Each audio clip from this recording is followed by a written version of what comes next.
El título de este compartir se llama Espinos en el corazón del creyente. Y tiene un subtítulo que lo vamos a ir desarrollando, no se los voy a decir de previo, lo vamos a ir desarrollando conforme vayamos compartiendo. Y bueno, amado Padre Celestial, te alabamos y te bendecimos, Señor, en todo tiempo. Gracias por este espacio que nos permitiste compartir de alabanza, Señor, de tu presencia. Sabemos que estás aquí, Señor. Tú estás aquí en este lugar, Padre. Y que esta palabra, Señor, lleve el espíritu correcto, Señor. Tenga rema, Señor. Y nos ayudes a ser transformados a través de tu palabra, de tu espíritu y de la comunión contigo, Señor. Gracias, Padre. Ponemos en tus manos este compartir. Que venga solo de ti, Señor, porque solo soy un vaso de barro, Señor, que necesita ser transformado, Señor. Te doy gracias, Padre, en el nombre poderoso de nuestro Señor Jesucristo. Amén. Amén. Quiero que me acompañe al Evangelio en Mateo 7. Mateo 7, versículos 16 y 17. El Señor hablándonos de nuestro caminar con Él. Este versículo 16 lo tiene. Dice así: por sus frutos los conoceréis. ¿Acaso se recogen uvas de los espinos o higos de los abrojos? Así, todo buen árbol da buenos frutos, pero el árbol malo da frutos malos. No puede el buen árbol dar frutos malos, ni el árbol malo dar frutos buenos. Todo árbol que no da buen fruto es cortado y echado en el fuego. Así que por sus frutos los conoceréis. Amados hermanos, somos llamados a dar buenos frutos. Y así conoceremos a las personas y así las personas nos van a conocer a nosotros mismos. Amén. Por nuestros frutos. Quiero que me acompañe ahora a Génesis, capítulo 3, versículos 17 y 18. Mientras llegan ahí, en este pasaje Dios le está hablando a Adán, después de que ellos comieron lo que hemos llamado el fruto prohibido. Y el versículo 17 dice así: y al hombre dijo, por cuanto obedeciste a la voz de tu mujer, ahí no vamos a entrar en detalle, cayó en desobediencia y comiste del árbol de que te mandé diciendo, no comerás de él. Maldita será la tierra por tu causa. Con dolor comerás de ella todos los días de tu vida. Espinos y cardos te producirá y comerás plantas del campo. En este pasaje, el Señor le expresaba a Adán parte o la consecuencia de la desobediencia. El Señor maldijo la tierra, en esta tierra que usted y yo cosechamos, en la que usted y yo vivimos. Pero aquí quiero que reflexionemos un detalle. Esta maldición no solo cae sobre esta tierra en la que estamos de pie, sino que esta tierra también representa la tierra espiritual. ¿Cuál es? Nuestro corazón. Esa maldición también cayó sobre esta tierra. Para decirlo de otra forma, Adán y Eva, al comer de ese fruto prohibido, al desobedecer, Satanás sacó partido. ¿Qué fue lo que hizo Satanás al seducirlos y engañarlos? Él sembró semillas de él en el corazón de Adán y Eva. Sembró semillas que producen árboles malos, no producen un fruto verdadero. Y ahí es donde están los espinos, los cardos, las zarzas, las ortigas, que de todo eso se habla en la palabra de Dios. Satanás aprovechó y sembró lo suyo, y recibieron la debida consecuencia. Ninguno de nosotros se escapa que no hayan semillas malas. Ahí están, en el corazón. Y ahora quiero que vayamos a Mateo 13:7. En Mateo 13:7 se relata, bueno, desde unos versículos antes, mientras usted llega al 7, Mateo 13:7, es la parábola del sembrador. Y se dice que el sembrador salió a regar la semilla. Y la semilla cae en distintos tipos de tierra. El versículo 7 dice que el sembrador, al regar la semilla, parte de esa semilla cayó en espinos. Y los espinos crecieron y ahogaron la semilla. Esta semilla es una semilla buena. Esta semilla es la que Cristo viene a sembrar en nuestro corazón. Y hay tierras que tienen distintos tipos de árboles malos. La referida a los espinos, su meta es ahogar la semilla. Esta mañana quiero compartirles sobre un espino que podría estar en nuestro corazón y cuyo fin es que esa semilla se ahogue, no crezca. Y vamos a ir a Proverbios 22:5, la parte A. Voy a leerlo todo. Dice: espinos y lazos hay en el camino del perezoso. El que guarda su alma se alejará de ellos. Uno de los espinos entre los cuales es sembrada la semilla o la palabra de Dios que escuchamos un domingo, por ejemplo, o que cuando estudiamos la palabra de Dios entre semana, esa semilla puede caer entre ese espino que es la pereza y quiere ahogar la palabra. La pereza no es algo de que se hable mucho, o al menos yo no he oído mucho que se predique mucho de la pereza. Pero estudiando este tema, la pereza podría ser uno de los espinos que de una manera muy sutil nos haga caer en un conformismo, nos haga caer en un estancamiento, no sé si así se dice, nos estanca en el crecimiento espiritual y natural. Aquí voy a tratar de irme en lo espiritual, pero también calza para lo natural. ¿Qué es la pereza en el contexto bíblico? En su raíz hebrea, notros significa tardos. Y nos manda a Hebreos 5:11 para analizar este tardos. Voy a leer varias versiones, si gusta no lo buscan, ahí lo voy a poner. Varias versiones de Hebreos 5:11. Voy a leer Reina Valera. En este pasaje está Pablo explicándole o hablándole a los creyentes, a los cristianos, acerca de Jesús y la obra de Jesús en la tierra. Llegado al 11 dice: acerca de esto tenemos mucho que decir y difícil de explicar, por cuanto os habéis hecho tardos para oír. Es algo que la semilla puede estar ahí, pero que conforme vamos queriendo crecer espiritualmente, el espino crece. Por cuanto os habéis hecho tardos para oír. La versión 2 habla hoy, dice, Pablo dice: tenemos mucho que decir sobre este asunto, pero es difícil explicarlo, porque ustedes son lentos para entender. Pido perdón, esta palabra es primero para mí. Lentos para entender. Se define un perezoso. La Nueva Traducción Viviente dice: nos gustaría decir mucho más sobre este tema, pero es difícil de explicar, sobre todo porque ustedes son torpes espirituales. Nos quedamos pequeños. Dice: y tal parece que no escuchan. Pereza. Nueva Versión Internacional. Sobre este tema tenemos mucho que decir, pero difícil de explicar porque ustedes se han vuelto apáticos y no escuchan.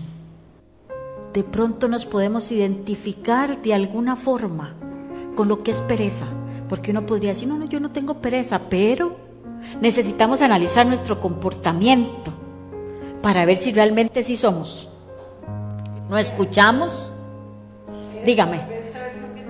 Sí. Sobre este tema tenemos muchas cosas que decir, aunque es difícil explicarlo, porque a ustedes lo que les entra por un oído les sale por el otro. Bueno, ese es un concepto muy nuestro, muy coloquial, ¿verdad? ¿Sí? Le entra por un oído y sale por el otro. Nada pasó ahí. no escuchamos, no entendemos, somos apáticos o nos hacemos los locos. No prestamos atención. Otros sinónimos de pereza, de un diccionario bíblico. Otra raíz que es la ocneros, que significa el que se encoge, el que es tímido, el que se retarda. Y se utiliza en un sentido negativo en Filipenses 3:1. Filipenses 3:1 dice: por lo demás, hermanos míos, alégrense en el Señor. Este es Pablo hablando. Alégrense en el Señor. Para mí no es molestia volver a escribirles lo mismo. Es el sentido negativo de la pereza. A él no se molesta. Si para ustedes esto les da seguridad. Otras formas de decir esa frase, que no le molesta escribir lo mismo, dice que él no duda en hacerlo de nuevo. Si ve que hay necesidad, él ni pone en duda, lo dice otra vez, lo escribe otra vez, sin pereza. Otra versión dice: nunca me canso de escribirles estas cosas. Qué bonito. Aquí la pereza se expresa en sentido negativo, pero veámosla en un sentido directo. Podríamos decir que el perezoso duda en hacerlo y termina sin hacer nada. No se lo dijo otra vez. Se dudó, se vaciló, no lo hizo. Fruto de la pereza. Se molesta al decir lo mismo varias veces. Perezoso. Se cansa de decir las mismas cosas. Puede ser un cansancio emocional, puede ser un cansancio físico. La incomodidad, la duda, son distintas cosas que motivan para que el perezoso no haga. Para hacernos, tal vez la mejor manera de decirlo, para hacernos perezosos y no hacer. Otro sinónimo está en Mateo 25:26. En este versículo, la pereza se entiende o se define como negligencia. El contexto de este pasaje es la parábola de los talentos, que inicia diciendo en el versículo 14, Mateo 25:14, dice: porque el reino de los cielos es como un hombre que, yéndose lejos, llamó a sus siervos y le entregó sus bienes. Estoy en una versión diferente. A unos les dio más y a otros les dio menos. Y cada uno hizo lo que mejor le pareció con los bienes del hombre. Luego en el versículo 19 dice que mucho tiempo después vino el Señor de aquellos siervos y arregló cuentas con ellos. El primero, que le había dado 5 talentos, dice la palabra que los negoció y los duplicó. Voy a leer el versículo 21. Entonces el Señor le dijo: bien, buen siervo y fiel, sobre poco has sido fiel, sobre mucho te pondré. Entra en el gozo de tu Señor. Y así pasó con el que le dio 2 talentos, los duplicó y el Señor le dijo lo mismo. Pero cuando llega al que le dio 1 talento, este lo enterró, lo escondió el dinero y no lo multiplicó. Y aquí quiero leer una versión nueva, versión internacional, y voy a leer desde el versículo 24, Mateo 25, 24 al 27, para ubicarnos en el contexto. Dice: por último se presentó el siervo que tenía 1 talento y dijo: amo, yo sabía que usted era un hombre severo, que cosecha lo que no sembró y recoge las cosechas que no cultivó.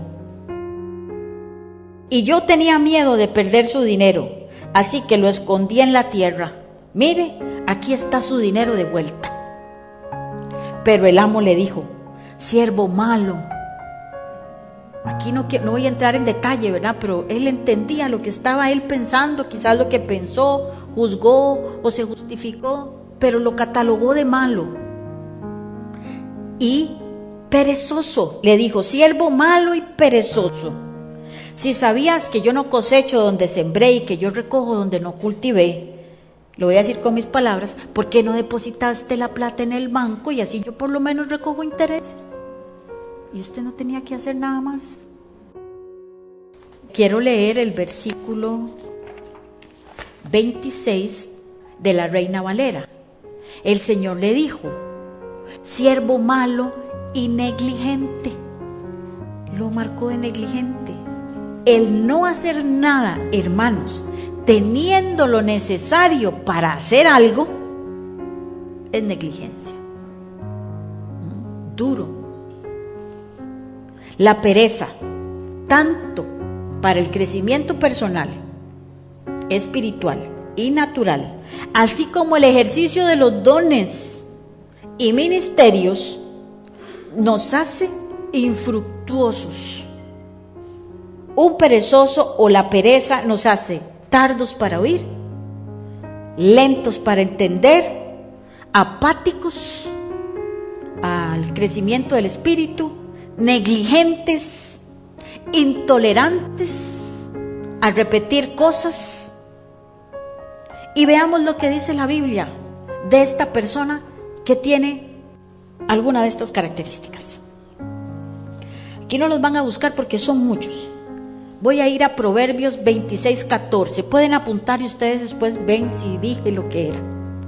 Proverbios 26:14 dice, como la puerta gira sobre sus quicios o sobre sus bisagras, así el perezoso se vuelve en su cama.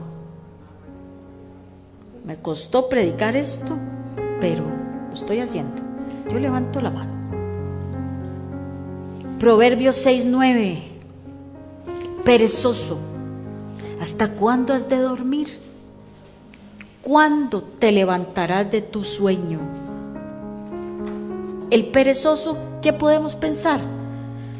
Que postergue. Ahorita. Después. Ya sé, el lunes empiezo. O un día como hoy decimos, mira, ya es domingo otra vez.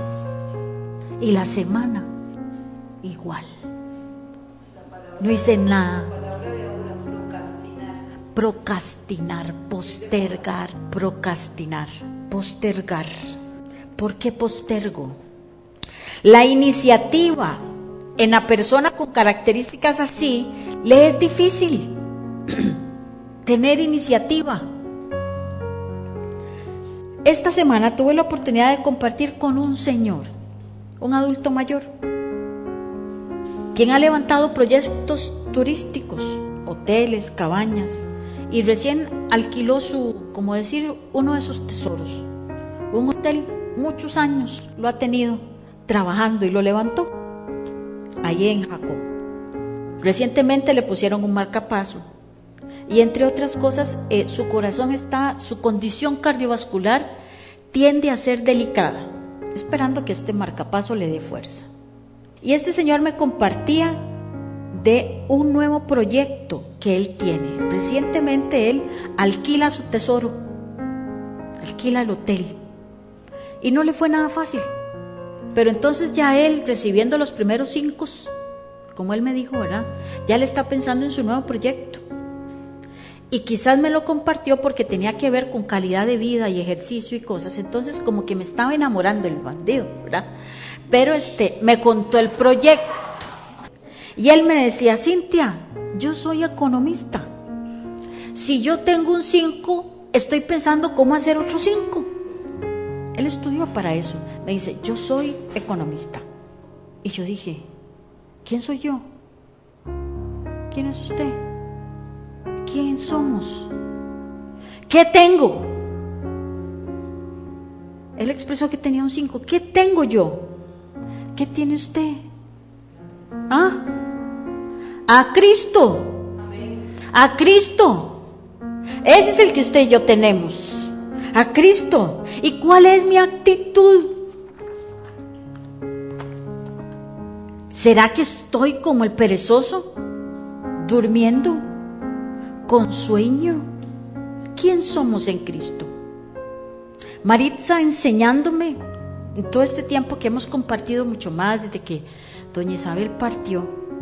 Ella me decía, y yo sé que es para enseñarme, yo me levanto y yo le digo al Señor, ¿qué quieres tocar? Aquí están mis manos. ¿Dónde quieres ir? Aquí están mis pies. Con propósito.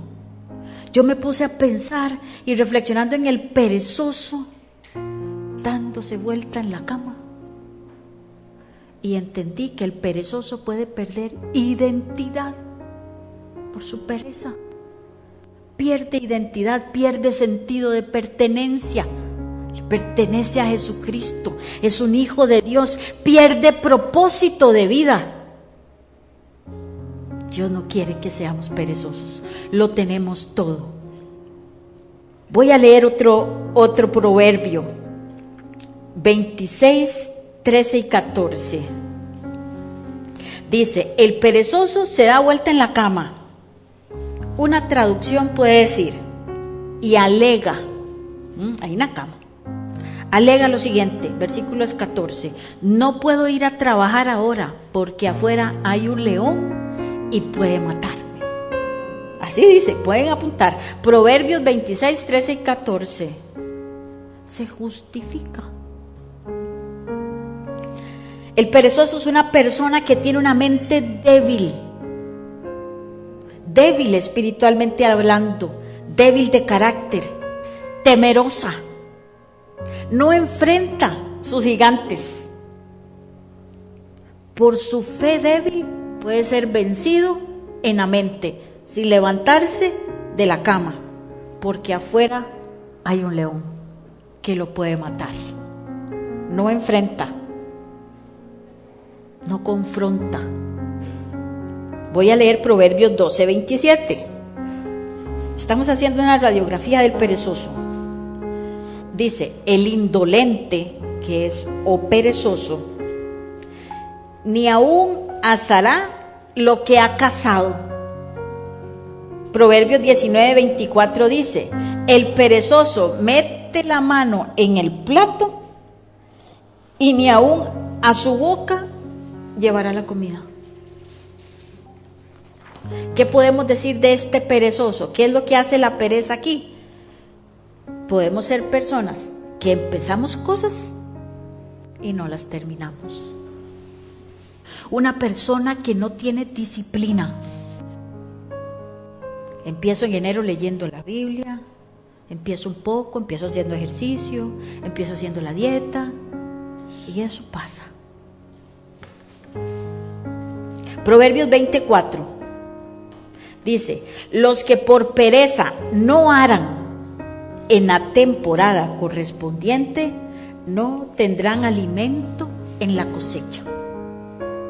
Otro versículo complemento, Proverbios 24, 33 y 34 dice, un poco de sueño, un poco de dormitar y cruzar un poco las manos para descansar, así vendrá la necesidad como caminante y tu pobreza como hombre armado. Vamos a unir estos dos versículos. El que no ara a tiempo, la ruina viene. Necesitamos arar para recoger. Necesitamos trabajar para recoger. La pereza nos puede conducir a la ruina natural y a la ruina espiritual. Proverbios 13, 14 dice, el alma del perezoso desea y no alcanza nada. Otro versículo complemento, Proverbios 21, 25, 26 dice, el deseo del perezoso le mata porque sus manos no quieren trabajar. El perezoso no quiere molestarse mucho, no quiere salir de su confort y eso lo lleva a no alcanzar sus sueños. Porque está cómodo, no tiene por qué estar incómodo, está cómodo donde está. entonces no sale de su confort. Y podríamos pensar que es una persona que dice, mira, ya llegué a mis 50 años y mira, ¿qué hice? Sin logros. Proverbios 26:16. El perezoso se cree más sabio que 7 que saben responder. En la actitud de pereza se levanta el ego, construyendo en el perezoso una falsa sabiduría, un autoengaño. Él crea su mundo y se justifica. Le cuesta escuchar, es la definición inicial. Se cauterizan los oídos. En Proverbios 26:30 y 31 podemos ver el futuro de la persona perezosa. Todos estos versículos están antes de estos dos versículos. Entonces podemos entender ahí qué se puede hacer el final de un perezoso. Dice Proverbios: pasé junto al campo del hombre perezoso, junto a la viña del hombre falto de entendimiento, que pueden ser sinónimos. Dice: y he aquí que por toda ella habían crecido los espinos, las ortigas habían ya cubierto su faz, y su cerca de piedra estaba ya destruida. Ese es el fruto del perezoso. El camino del perezoso va siendo cercado por árboles que dan frutos malos y van ahogando la semilla que da árboles buenos, que dan buenos frutos. Estos espinos que crecen ahí se refieren a pobreza. Y no es una pobreza buena de espíritu, es una pobreza mala. Nada de lo que desea alcanza. Hay necesidad, falsa sabiduría, ego crecido. Mateo 7, 16, 17 dice: por sus frutos los conoceréis. ¿Acaso se recogen uvas en los espinos e higos de los abrojos? Isaías 33, 12, para el que quiere apuntar, esto solo lo voy a mencionar. Oseas 22, 6, Isaías 27, 4, expresan la ira de Dios en relación con los árboles que dan malos frutos. Los corta y los quema, los echa al fuego. Así como todo árbol que no da buen fruto es cortado y echado al fuego. Es una palabra fuerte para aquel que cultiva la pereza. Sin embargo, también otros versículos nos dan esperanza para aquel remanente o pequeño rebaño fiel que recibe la palabra y por la gracia de Dios esta es puesta por obra, porque no es con nuestras fuerzas, es con lo que Dios nos da, con su poder, con su gracia, con su favor. En Isaías 55, voy a leer como del 8 al 13, no sé si quieres ponerlo ahí, Joel. Isaías 55, todo el capítulo, el Señor está hablando de la misericordia y que la misericordia que Él derrama está al alcance de todos, si lo buscamos de corazón. Incluso dice que Él recibe a todo aquel que de pronto va en sentido contrario. El Señor está allá y que yo voy en sentido contrario, pero que si me doy media vuelta y lo busco y me arrepiento, Él es fiel en perdonar. Amén. Entonces en el versículo 8 dice, después de derramar esta palabra de esperanza, Él dice: porque mis pensamientos son más altos que vuestros pensamientos, y mis caminos que tus caminos. Como son más altos los cielos que la tierra, así son mis caminos más altos que vuestros caminos, y mis pensamientos más que vuestros pensamientos. Voy por el versículo 10. Dice: porque como desciende de los cielos la lluvia y la nieve, y no vuelve allá, sino que riega la tierra y la hace germinar y producir, y da semilla al que siembra y pan al que come. Así será mi palabra que sale de mi boca.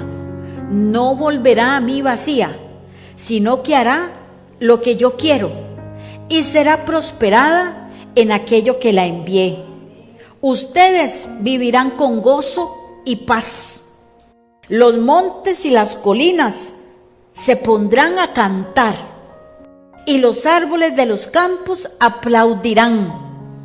Donde antes había espinos, crecerán cipreses. Amén. Aleluya. Ese es el poder que tiene la palabra de Dios. ¿Y cuál es el fin? Darle la gloria y la honra, y está al final de sus versículos, al Señor. Serán una señal perpetua de su poder y de su amor, porque el que usted y yo seamos transformados no es porque usted y yo somos buenos, es porque Él nos transforma, es porque Él nos cuida. Usted y yo necesitamos sacudirnos de actitudes que hemos arrastrado desde que somos niños o desde que nacimos. Y la gracia de Dios, el poder de la palabra, nos va a transformar. Dice la palabra de Dios que la palabra, que ella misma es viva, no lo sabemos, es viva y eficaz, más cortante que espada de dos filos, que penetra hasta lo más profundo, los tuétanos y las coyunturas, y nos hace discernir las intenciones. Amén. Debemos acercarnos a la palabra creyendo que ella trae vida, que ella producirá algo nuevo en nosotros. En el libro de Cantares, este libro es una poesía entre el amor de Jesús, que es llamado el amado, y su iglesia, que es la amada. Doña Isabel nos compartió muchísimo de eso. Y quiero leer del capítulo 2, el versículo 2, Cantares 2:2. Dice así: como el lirio entre espinos es mi amiga entre las doncellas. Aquí hay una analogía. Voy a decirlo otra vez. Como lirio entre espinos, así es mi amiga entre las doncellas. El lirio representa esa relación cercana que tiene esa amada, que tiene la iglesia con Jesús. A él le llama lirio y expresa de ella que es su amiga. Para ser amigo ya hay intimidad, ya ha habido amor, ya ha habido un intercambio entre ambos. Por su parte, los espinos representan a las doncellas, quienes dan a entender por definición que es una doncella. Una doncella es que no ha tenido intimidad con su amado. Eso representan los espinos y eso representan las doncellas. Podemos ser personas que no hemos tenido intimidad, que podemos venir aquí y realmente no le hemos abierto íntimamente el corazón a nuestro Señor. O pueden ser áreas de nuestra vida que necesitan ser transformadas, como las actitudes perezosas de las que hemos hablado el día de hoy. Queremos que en lugar de espinos florezcan árboles que dan frutos buenos. Quiero leer para usted Cantares 6 del 1 al 3. Y aquí son las doncellas nuevamente, hablándole a la amada. Y le dice: ¿a dónde se ha ido tu amado? Oh, la más hermosa de todas las mujeres. Eso le dicen las doncellas. ¿Por qué le dicen eso a ella? Porque ella ya ha tenido un trato con Jesús, con su amado. Ha ido transformándose. Ya se le ha quitado esa amargura. Ya sonríe más. Ya se puede compartir con ella. Y ellas ya veían ese testimonio. Y por eso le decían: oh, la más hermosa de todas las mujeres. Y que si me voy literal a la Biblia, ¿quién es el hermoso que dicen Salmos? Cristo. Ya había más de Cristo en esta muchacha, en este muchacho, que es la iglesia. Entonces le dice, ¿a dónde se apartó tu amado? Y lo buscaremos contigo, porque ella decía que ella estaba enferma de amor, ella estaba enamorada de su amado, ¿verdad? Entonces dice, te ayudamos a buscarlo. Y ella le dice, mi amado descendió al huerto. Previo a este capítulo 6, la amada ha pasado tiempos de intimidad con Jesús, con su amado. Y el huerto, que es su corazón, esta tierra, el jardín que es su corazón, ya ha florecido. Ha comenzado a emitir un olor diferente, fruto de la comunión con su amado. Cantares 1:12 dice, mientras el rey estaba en su reclinatorio, ese rey es Jesús, el amado, dice, mi nardo, una semilla buena que fue sembrada en su corazón, ya dio su olor. Y el nardo es paz. Es uno de los primeros frutos que brota de nuestro corazón, porque hay reconciliación a través de Jesús. Cuando Jesús entra a nuestro corazón, hay paz. Amén. Ella empieza a crecer en su interior, su jardín florece, y así en intimidad. Entonces de pronto se acercó al Señor y le dice, Señor, cámbiame. Soy así de, qué sé yo, usted podrá decir su debilidad, yo la mía, soy así de floja. Y el Señor nos ayuda a ser transformados. Empezamos a ver su persona en nosotros. Empezamos, que esto se dice mucho, pero es la verdad, olemos a Cristo. Y no solo somos transformados nosotros, es transformado el entorno, porque nosotros cambiamos. Amén. Es en nosotros. También previo a este capítulo 6, la amada había pasado momentos de dificultad, momentos muy difíciles, y que al igual con nosotros, en esos momentos difíciles, ella se sintió sola y dijo, ¿dónde está mi amado? Ayúdenme a encontrarlo. Y pasó un desierto, nada fácil para ella, pruebas duras que ella tenía que enfrentar. Y muchas veces, hermanos, estos tiempos de prueba, estos desiertos, los necesitamos. El Señor hace que los pasemos, porque son formas más drásticas para arar nuestro corazón. El arar cuesta, arar la tierra, hacer barbecho. Hacer barbecho es hacer un surco en la tierra. Es tiempo de preparar la tierra. Necesitamos arar nuestro corazón para que nuevos frutos broten. Quiero leerles Hebreos 6, 7 y 8.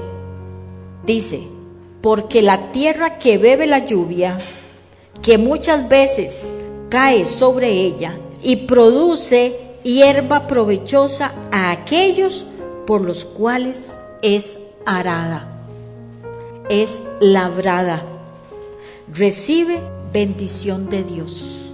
Si aramos la tierra, hay bendición de Dios. Pero el versículo 8 dice, pero la que produce espinos y abrojos es reprobada, está próxima a ser maldecida y su fin es el ser quemada. La tierra necesita ser arada. Necesitamos doblar la rodilla y decirle, Señor, cámbiame. Señor, ayúdame en estas áreas, no ser indiferente, porque en la comunión con el Espíritu Santo podemos. Y si estamos en tiempo de prueba, más todavía. Cuando pasamos estos procesos duros y de intimidad y vemos la gloria de Dios sobre nosotros, es algo maravilloso. Puedo entender que todos hemos pasado pruebas y hemos recibido la ayuda de Dios. En el caso de su amada, que nos representa a nosotros, en Cantares 2 y 3, ella le dice a las doncellas con certeza. Recordamos que las doncellas le dijeron, ¿dónde está tu amado? Vamos y lo buscamos juntas. Pero en el versículo 2 de Cantares 6, después de pasar ella pruebas difíciles, ella les contesta: mi amado descendió a su huerto, a las eras de las especies, para apacentar en los huertos y para recoger los lirios. Y expresa una forma más profunda de intimidad con su amado y dice: yo soy de mi amado y mi amado es mío. Él apacienta entre lirios. La amada, al decir esto, ella ha madurado en su amor. No sé si lo leí, pero en Cantares 2, ella dice: mi amado es mío y yo soy suya. Aquí ella dice: yo soy de mi amado y él es mío. Ya ella no está primero. Ya no son prioridad mis necesidades. Ahora es prioridad mi amado. ¿Qué quieres, mi amado, de mí? Te lo entrego. Esta prueba que recibí, no me rebelo, sino que le digo: Señor, ¿para qué? ¿Qué voy a aprender? ¿Cuál debe ser mi actitud para atravesar esta tormenta? Y abro un paréntesis: las tormentas del creyente tienen final. Está escrito. ¿Qué quieres de mí? Y si seguimos leyendo Cantares y llegamos al capítulo 8, ella de pronto dice una expresión de esta. Dice: porque fuerte como la muerte es el amor. Conoció todavía más profundamente el amor de Cristo y lo comparó a la muerte. Para conocer el amor de Cristo verdaderamente, tenemos que experimentar la muerte de nuestro yo, la muerte de lo que Dios quiere que muera dentro de nuestro corazón. La Sulamita, en ese capítulo 8, ella ha crecido, ella ha sido pulida, ha sido una piedra pulida, dando más frutos.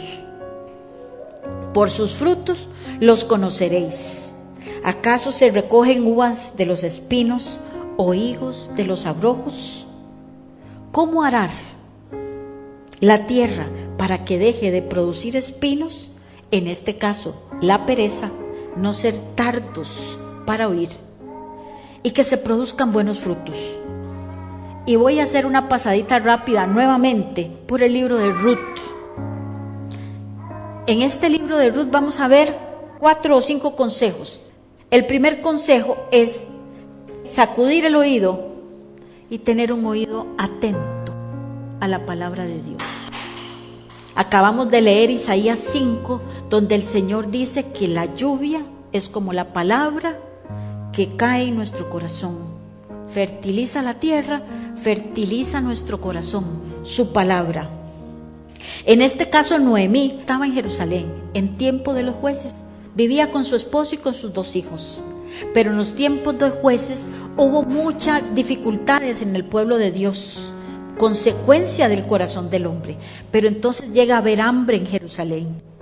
Y el esposo con sus 2 hijos y ella se van a otro pueblo, a Moab, un pueblo pagano, un pueblo que no adora al Señor.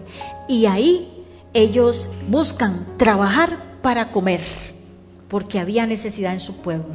Pero resulta que ahí muere el esposo y le mueren los 2 hijos. Ella se queda solamente con sus 2 nueras, 2 moabitas. Pero entonces, estando ahí Noemí cae en una situación de vida donde está sola, donde las costumbres son diferentes, donde los dioses son diferentes, y ella se siente mal. Pero Noemí, ¿qué hizo? A pesar de su condición, tenía el oído atento, y ella escucha que Jesús pasa por Jerusalén y que ya hay pan en Jerusalén. Aquí el consejo, amados hermanos, independientemente de que cuando nosotros nos vemos adentro y nos cuesta cambiar un área de nuestra vida, nos cuesta cambiar una costumbre, cambiar una actitud, necesitamos el oído atento a la palabra de Dios, porque Él es nuestra fortaleza, porque Él es nuestra respuesta para cambiar lo que usted y yo tenemos que cambiar, como Noemí. Amén. Segundo paso es reconocer el problema que tenemos, ser sinceros. Cuando Noemí ve que el Señor está allá y que allá el pan, ella les dijo a sus nueras: me voy para Jerusalén. Y ella se encamina con sus 2 nueras, quien decide irse con ella. Pero cuando ella llega a Jerusalén, resulta que ella ahí se declara quién ella es. Pero fue como que ella rasgara sus vestidos y desnudó su corazón y dijo: sí, soy Noemí. Mi esposo era Elimelec, quien murió. Mis 2 hijos eran fulano y sutano, y murieron. Y les dijo: ya no me digan Noemí, llámenme Mara, que significa amargura. Ella se sinceró delante de Dios, reconoció su condición, y no solo delante de Dios, pues delante de sí misma y delante de todo el mundo. Yo logro entender que ella llegó a su hogar, ahí donde estaba Dios, y ella sencillamente bajó y se humilló y dijo: esta soy. Debemos reconocer sinceramente qué hay dentro de nosotros para que Dios pueda entrar, y no cerrarnos y no ser aparentes de que estoy mal por dentro y aparento estar bien. No es que voy a andar ahí con la capa caída siempre, es una relación de sinceridad con Dios primeramente. Amén. Ruth 1:20 dijo, bueno, esto ya lo dije: ya no me llamen Noemí sino Mara. Y dijo: porque el trato del Todopoderoso me ha llenado de amargura. Ella sabía que lo que vivía venía de Dios. Y dijo: aquí estoy. ¿Para qué? Tercer punto: actuar. Necesitamos actuar. Noemí y Ruth fue la que decidió irse con su suegra a Jerusalén. Llegaron ahí sin nada. Creo que se hospedaron en su casa abandonada. No retengo bien eso. Pero Ruth, en el capítulo 2, versículo 1 y 2, dice: tenía Noemí un pariente de su marido, hombre rico de la familia de Elimelec, el cual se llamaba Boz. Y Ruth, la moabita, dijo a Noemí: te ruego que me dejes ir al campo y recogeré espigas. Ruth sabía que la ley de Dios le permitía a ella, siendo extranjera, ir a recoger espigas, de las que se caían cuando venía la cosecha. Ruth vio la necesidad y actuó. Necesitamos actuar. Al reconocer que tenemos una necesidad, que necesitamos cambiar formas, actitudes, necesitamos actuar, necesitamos hacer planes, proponernos metas pequeñas que nos permitan romper con alguna conducta asociada a la pereza. Incluso renovar el pensamiento. Voy a decirles algo muy mío. Yo me levanto y me puedo despertar 5 de la mañana. Normalmente voy directo al baño y ahí me tomo la pastilla. Pero en el lapso que yo voy, ¿qué voy pensando? ¿Qué se les ocurre? La cama. Volver a la cama. Es que la cama es muy rica, más si tiene sábanas frías. Es la mente. ¿Dónde quiero ir después? ¿En qué me quiero deleitar? Podría pensar como esa canción: temprano te buscaré. Y no porque tenga que ser temprano, es porque todo mi ser lo anhela, y no importa la hora. Quiero más de Él. ¿Cuál es mi manera de pensar? Tengo que ponerle límites a mi alma para poder tener un cambio en mi vida. Puede ser que en la noche me quedara viendo tele y me acueste bien tarde y solo haya dormido 4 horas. Entonces, ¿con qué voy a poder levantarme si también necesito descansar? Pero si esa noche fueron preocupaciones, que despiertan las preocupaciones. Pero que dice Mateo 13:22, lo voy a decir para usted, que la preocupación, el afán, es un espino y también ahoga la palabra. La preocupación, la pereza, el engaño de las riquezas. ¿Por qué dice engaño de las riquezas? Porque uno cree que ahí va a estar la solución, y eso es falso. Nos engaña.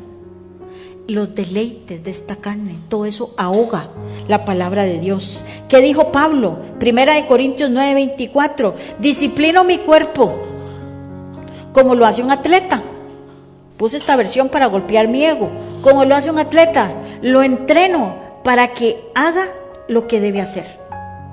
Lo domino. De lo contrario, temo que, después de incluso predicar y compartir la palabra, yo quede descalificado. Cuarto consejo, acercarnos a la gracia de Dios.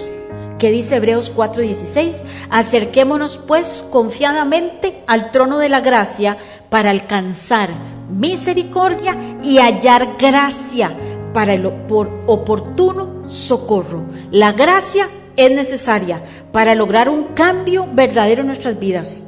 Yo reconozco, Cintia Campos, tener actitudes de las que hoy he compartido y no las quiero más en mi vida. Están muy arraigadas en mí y necesito la gracia de Dios. Necesito pararme firme, pero necesito su gracia. Primera de Pedro 5:5 dice, igualmente, jóvenes, estad sujetos a los ancianos, todos sumisos unos a otros, vestidos de humildad, porque Dios resiste al soberbio y da gracia al humilde. La gracia de Dios está con el humilde. La pereza levanta mi ego. Acercarnos al trono de la gracia implica humillarnos.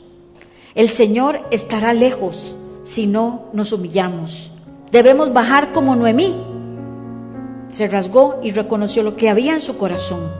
Como bajó Ruth. El libro de Ruth es toda una enseñanza de la gracia de Dios, del favor de Dios para todo aquel que se humilla. En el caso de Ruth, las circunstancias hicieron que Ruth dejara a toda su familia, cayera en una orfandad, quedó viuda, pobre.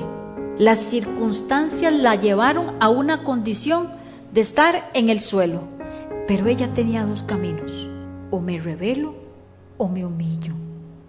¿Y qué hizo Ruth? Estudió la palabra de Dios, escuchó a su suegra y conocía la ley. Por eso ella fue a recoger espigas y llevó alimento a Noemí, una hija de Dios. Ruth se humilló. Quiero terminar con esto, diciéndoles que Ruth y Noemí fueron redimidas por un hombre de familia que paga toda su necesidad y las hace suyas. El Señor la restauró completamente y le dio más. Noemí se humilló, Ruth se humilló y hallaron gracia delante de Dios. El Señor las hizo pasar de muerte a vida, las hizo pasar del dolor al gozo, de la desesperanza a la esperanza. Si hay en nosotros actitudes de pereza, eso nos va a conducir a la muerte, a pastos secos, nos van a conducir a desierto. Mi abuelita nos decía de pequeños, cuando nos iba a levantar para que fuéramos a la escuela o al colegio: Cintia, levántese. Y yo me daba vuelta y me decía: contra pereza, diligencia. Contra pereza, diligencia. El indolente o el perezoso no asará lo casado, pero haber precioso del hombre es la diligencia. El alma del perezoso, Proverbios 13:4, el alma del perezoso desea y nada alcanza, mas el alma de los diligentes será prosperada. ¿Queremos ser prosperados? ¿Queremos dar frutos buenos en nuestro interior? Termino leyendo Romanos 12:11. En lo que requiere diligencia, no sean perezosos, fervientes en espíritu, sirviendo al Señor. Que la palabra, hermanos, de hoy traiga esa guía para que podamos avivar el fuego que nos va a transformar y nos va a ayudar a servirle a Dios con su amor. Dios les bendiga, hermanos.